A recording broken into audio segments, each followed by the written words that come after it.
Hello everybody and welcome to the North American Star League Season number 2. This is week number 4, Division 5, and we have a lot in store for you today. But first, let me do some introductions. I am Andre Grito Preshow. Joined alongside me today is going to be the Gun Run and Orb. So be sure to check out the matches coming up pretty soon.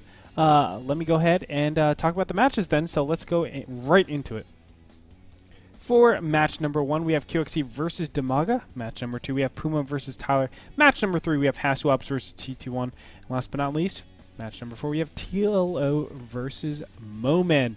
Now, a lot of exciting matches going on today. I'm most looking forward to probably, I would say, Puma versus Tyler and TT1 versus Haswaps. Of course, always great to see Puma playing his, playing everything. And Haswaps versus TT1, might be a little biased here. I am such a huge fan of both these players. Haswaps has been just such a great job in the entire Season 1 and Season 2. I think he's definitely a favorite going into it. But TT1, one of my good friends, my old teammate. Can't wait to see these players go at it. First, let's go into the maps that we have for today. First off, we have Dual Site, and then we move over to Belshire Beach as our map number 2. Map number 3, we have the Shatter Temple. So let's first look at Dual Site. Dual Site is a map where we have very close positions, actually. Now, it's not as short as something like Xel'Naga Caverns, but we can see the thirds are kind of similar. Once you take a third base, you are very close to your opponent. What that basically insinuates is two-base play is going to be very prevalent on this map. It's just so easy to do something like that and take advantage of your opponent for not going a very unit-centric build. If you go for that macro, obviously you're expanding towards your opponent. It makes the push distance a lot closer, and it gives a lot of power to your opponent. Map number 2, it's going to be Belshire Beach. Now, Belshire Beach is one of the bigger maps. Of course, we do see the very open natural on this map, but more importantly, we see a lot of expansions going down. Now, it's important to also note that it's spread out. It's all over the place. We do see a lot of times harass and mobile harass being very effective, whether it be mutas, dropships, warp prisms, things like that. Even blink stalkers are quite strong on a map like Belshire Beach. I think mobility speaks a lot, and I'm looking forward to plays on this map in particular. Map number 3, we're going to finish things off with the Shatter Temple. The Shatter Temple, of course, we've seen this map time and time again, and it's being used here at the NASL. Of course, great matches come out from this. Probably one of the most probable map that we're going to see a split map type of play. A lot of times you get to that 3-base, 4-base, and you're able to just get your 5th and 6th so much easier. And it's been around so long that people know how to get to their 3-base and their 4-base, so I'm expecting that 100%. That being said, let's go ahead and go directly into the matches right now. So at match number 4, we have TLO versus Moman. TLO, definitely the innovator still. He has such cute plays, cute builds, and we've seen time and time again that he's been able to be so successful with it. I think he's definitely considered the favorite going up against the player that is Moman, the Frenchman, that has been playing a little bit off-key this season.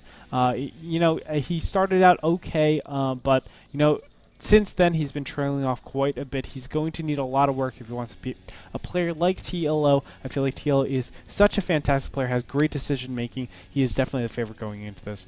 Match number 3, we have Haswaps versus TT1. As I said before, this is going to be a really cool map. Now, Haswaps is known for being a super standard player, and just going up to that mid-game, end-game stage, outplaying his opponent both in micro, macro, and decision-making. TT1, however, is a player that can take advantage of that. Now, TT1 is known as a macro-abusive style, and him knowing that Haswaps is pretty passive, pretty standard, we're going to see him probably take little economic advantages, whether it be in probe counts in the early game stages or just fast nexuses. I'm interested to see, again, I'm very emotionally invested in this matchup, particularly just because, again, Haswaps such a fantastic player, and TT1 one of my dear friends and also my ex-teammate. Definitely check that out for match number 3. Match number 2, we have Puma versus Tyler coming up. Now, Puma, obviously the big favorite going into this. He is from Team Evil Geniuses, has been playing and winning everything left and right. Tyler, on the other hand, we haven't seen him really shine in a major tournament yet. He has gotten good results, of course, placing pretty high in MLGs, things like that, but we just have not seen him explode like we want him to. It's really, really unfortunate. Tyler hasn't been doing the best either in this season, so, you know, defeating Puma would definitely make a statement, but I would have to think that Puma is feeling very comfortable going into this match. Last but not least, or first on the list, I should say, is going to be QXC versus Damaga. This is going to be an awesome match. QXC, of course, the North American, and I should say the All-American North American, All-American Terran, as I always like to say. He is probably one of the most aggressive Terrans on this in the scene. He has kind of slowed down a little bit. He went to Korea and has changed up a lot. He's really honed his builds down a lot. He's been a lot more precise and a lot more deliberate with his actions. That's what I really like. In the beginning of beta, I thought he was a little bit over-aggressive. You know, he overextended himself quite a bit, and he was just attacking and attacking and attacking for the sake of attacking. Now he has a lot more deliberate attacks. He's able to do combinations. He's looking a lot cleaner. I think QXC is going to be the perfect attack or perfect player against the player that is Damaga. It's hard to call anybody a favorite in here, but if you want to give a favorite to someone, I would say it would go to Damaga, just with his tournament experience, his all-around solid play, his ability to be robust. I feel like QXC is in for the time of, or the ride of his life. Damaga is going to be such a tough opponent. But that being said, before we go into the matches, I do want to give a thanks to our sponsors, Azo, iBuyPower, and last but not least, Kingston HyperX. Be sure to check them out. They're supporting esports, so please support them. Also, you can check us out if you want to catch all the action that you missed, or you want to see everything in 1080p quality. You can go to www.nasl.tv. You can also follow us and friend us, like us, tweet us, follow us on Facebook and Twitter. We are NASL TV. That being said, let's go into our first match. It's going to be QXC versus Damaga coming up after this break. Welcome to the North American Star League.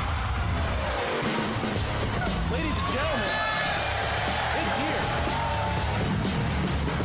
I never knew that when Starcraft 2 would come out that we would have anywhere near this big of a scene internationally. $50,000 will be awarded to someone that is such a staggering number. This is not just a game, it's an all-out war. 40 of the world's top players all competing for the title of NASL champion.